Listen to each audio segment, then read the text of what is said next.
Ladies first. Good afternoon, mga kababayan Santa Rosa. Good afternoon, candidates. Don't worry, my questions are very short. I would like to give you more time. You're given 3 minutes and I'm supposed to ask a 1-minute question. It won't reach 1 minute. I give it all up to you. Kung gusto ninyo na gamitin yung 1 minute ko mag-isip o mag-umpisa na ng sagot ninyo, okay lang. My first question.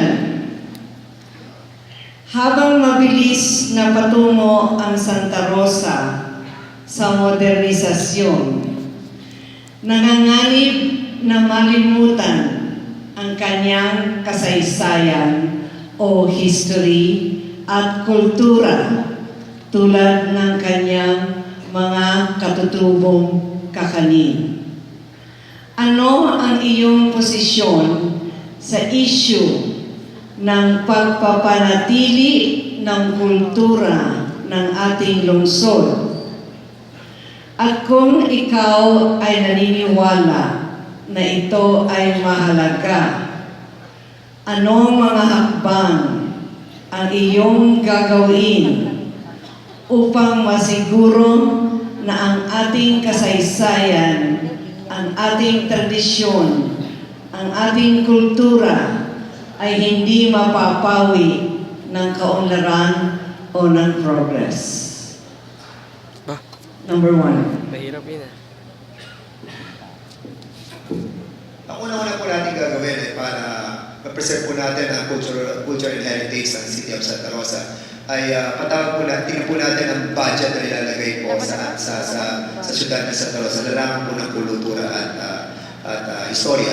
At nakita ko po na ang budget po natin dito po sa City of Santa Rosa pagdating sa culture and arts ay maabot po ng almost 5 million. Probably we have to increase the budget of this office in order to preserve ang ating pong mga iniingatang kultura at heritage sa syudad ng Santa Rosa. Ito pong Kwartel de Santo Domingo, Bantayan Bayan at Santa Rosa Parish Church ay isa sa tatlong mga historical landmarks na ating pong iniingatan. Lalo na po ang Kwartel de Santo Domingo. Ang Kwartel de Santo Domingo sa mga pagkakataong ito ay nasa sako po ng PNP. Kumbaga, 57 years na po na ang Kwartel de Santo Domingo ay hindi napapasok ng ating mga kababayan. Yung mga pinapangako po ng ating pong mga pinapangako po ng iba ay ating po nang ginagawa. Sa ating pong Kwartel de Santo Domingo sa pagkakataong ito ay mabubuksan na po after election at magkakaroon na po tayo ng gate at road leading to the Kwartel de Santo Domingo. Noong panahon na nalaman po ang istorya ng Kwartel de Santo Domingo, ako po ay nagilagpis kasama ang ating mga kababayan. Sapagkat ang ating pong Kwartel de Santo Domingo na meron tayong patriotic legal rights, ay masasabi po natin na tunay na baboy nung panahon ay kinulong ang mga political detainees. That's the reason why I stood, I speak, I deliver a privilege speech in the House of Representatives on behalf of these people. Ngayon po, nandito po tayo ngayon sa punto na ang ating isang paa ay may mapapapasok na paa natin sa Kwartel de Santo Domingo. Ang kailangan po lamang natin ay tunay na magkasama-sama, tunay na ipaglaban, at sisiguraduhin po sa inyo, we will never blink, we will never falter, we will continue to fight to regain the historical rights of the City of Santa Rosa. Ang ating pong isa pa sa pinaka-importante landmark natin ay yung bantayang bato. Na kung saan ay I think this was constructed in 1859 to 1860 and was rehabilitated noong 1925 and 1931. Napakaganda ng ating pong akong ito na dapat po natin ipagpatuloy na i-preserve. With the budget that will be increased in the office of the cultural office, yung po ay may preserve natin na maganda. Ganun din po yung ating sinatawag na Santa Rosa de Lima Church na kung saan noong 1796 ito po ay sinimulang construct at natapos ang kanyang construction noong I think 1812. At in order to preserve all these historical landmarks, we have to be together in order to fight the preservation of this cultural heritage. At pinapangako po na ako po ang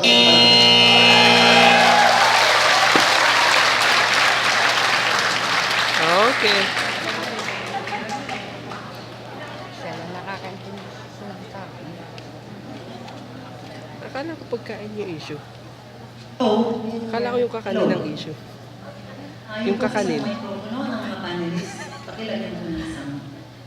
Baka hindi ko na naintindihan. Ewan ko. Okay, so, number 2. Maraming salamat, G. Sa akin po ay mahalaga po ang tulad na pagkita kanina, ang huling bahagi po ay ang kasaysayan, kultura at sining ng Santa Rosa. Marami po mga dumarating po sa lungsod ng Santa Rosa ito po yung mga lumilipat sa Santa Rosa, pinamahan ng lungsod ng Santa Rosa. Marami po dito ang hindi nakakaalam ng tunay na kasaysayan ng Santa Rosa. So, ilan po dito siguro ang mahalaga po natin gawin ay ang preservation ng ating pong kasaysayan. Is meron po may panukala natin na magkaroon ng isang libro na nandito nakasaad po lahat ang kasaysayan ng lungsod ng Santa Rosa, lahat ng mga kultura at sining na nakakisna ng mga nauna pong mga taga Santa Rosa. So, pamalitan po natin, tuturo po doon sa mga kabataan ang mga kasaysayan at lahat ng nakapalo po dito para alam nila ang pinagmulan ng lungsod ng Santa Rosa. Sabi nga nila, kailangan alam mo yung pinagmulan para alam mo yung pupuntahan po natin. So, meron po tayong tinatawag po na museo na ngayon po ay wala pa rin laman hanggang sa ngayon. Ito ay kailangan natin ilagay dito ang lahat ng mga mayamang kasaysayan dahil ito po ay repository po ng ating lungsod ng Santa Rosa. Pagpunta mo pala sa museo, alam mo na kagad kung anong history ng Santa Rosa. Doon mo makikilala ang Santa Rosa. Marami po tayo dito mga kabayan, lampas 20 ng mga lumang bahay na dapat din po natin pinapreserve at bigyan po natin ng magandang insentibo at magkaroon ng mga inobasyon o development para makita po at mapasyalan din po ng ating mga kababayan. At syempre po dito, yung pong ating mayaman na sining din po ay dapat ay ma-maintain po natin, ma-develop po natin dahil mga kabataan po ngayon ay ibibigyan po natin pagkakataon upang yung binangin nyo, culinary arts, mga theater arts, tayo ay sikat kay Maria Carpena, tayo ay dyan po ang ating Chongo Brothers. Buhayin po natin ang ating mga makasaysayan at ang ating mga sining na kilala po sa Santa Rosa. At dito po ang ating pong arko na siyang simbolo po ng lungsod ng Santa Rosa. Dapat ay malaman dito mga taga Santa Rosa. Ano nga ba kasaysayan ito? Bakit may leon sa harapan na tinatawag ko pong leong gala? Na nagsimula doon sa unang angko, nilipat sa eskwela, nilipat doon sa munisipyo, nilipat doon dito sa bagong angko, nanganak pa. So, kailangan ay magkaroon tayo ng mayamang alaman dito sa lungsod ng Santa Rosa para maipasok po natin sa mga bisita at sa mga salilay. Ang pinakamahalaga siyempre po, na pinaglaman po natin ang Cuartel de Santo Domingo. Ito po ay sa Santa Rosa. Ito po yung nasa Santa Rosa, kaya dapat namin makuha po ng lungsod ng Santa Rosa. Dahil ito po ay yung 8 hektarya po na nandyan, ay dapat natin may pakilala sa buong mundo, sa buong Pilipinas, na bagaman ito ay pag-aari ng Kastila, ito po may mayroong palandas ng saysayan na kaya hindi makapasok po ang ating mga Pilipino pupunta sa Maynila ay ito po ang nagbabantay. Kaya nga po nagkaroon po tayo ng Karayang Balintawak. Ito ay kabahagi ng kasaysayan ng lungsod ng Santa Rosa na dapat malaman po.